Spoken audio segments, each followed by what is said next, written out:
Hello mouses! I want to talk today of course about Syria because it's still in the news. Of course it's going to still be in the news. Tomorrow we're apparently having the debate by MPs on what intervention, if any, we should do with Syria. But it's not the only debate they're going to have. They're going to have two votes.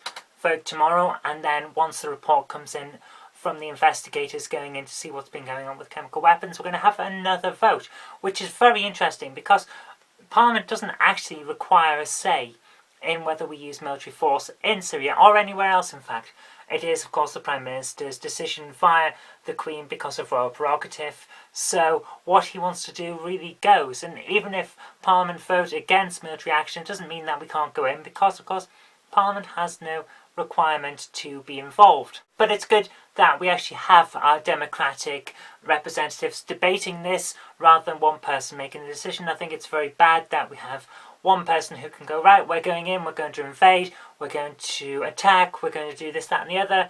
Or if the push came to shove, oh, we're being attacked, we're going to pull back and we're not going to fight them, that kind of thing. It doesn't seem right to have one person doing it just in case they turn out to be a quisling or someone like that.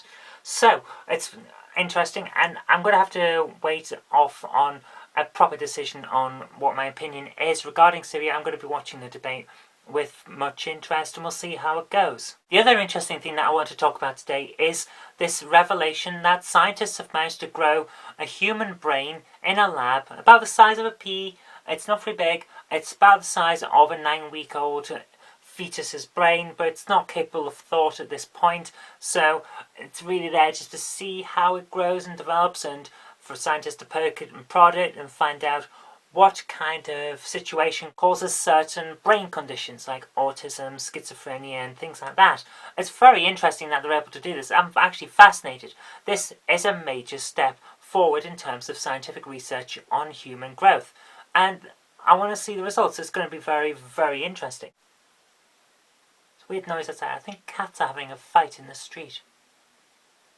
That's the kind of thing that happens late at night, isn't it?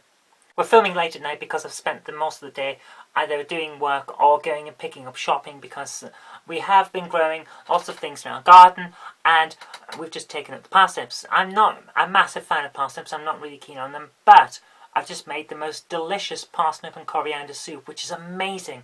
And I'm going to talk about how I made that and the recipe for it on my other channel on today's episode of the Zog. So if you want to look at that, tune in over there. But that's a bit of an aside. So what I want to talk about as well is this brilliant idea. A guy in Leeds has decided that he's getting far too many cold calls.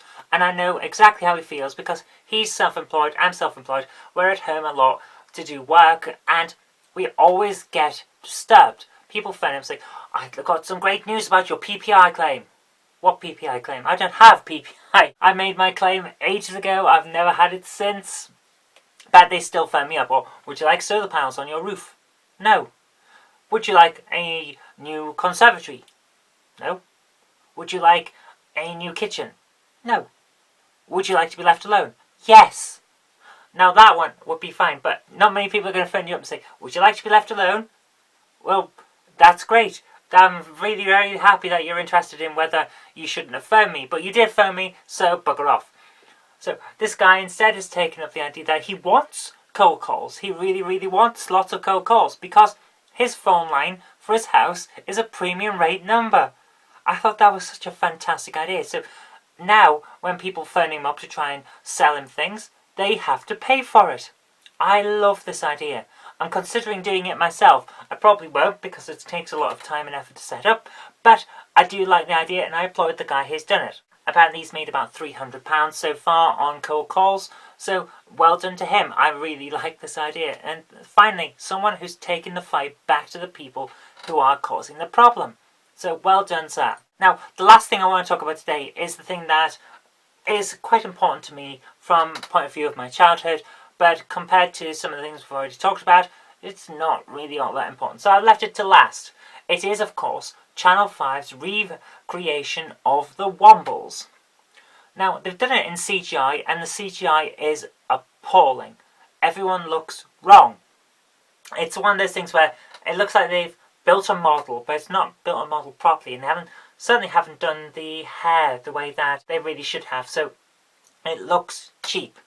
It looks like textured blocks for hair rather than actual hair, which would cost a fortune to render in CGI. So I can understand why they've done it. I can understand why they've gone down the cheap route, but it looks like cheap, really bad CGI crap.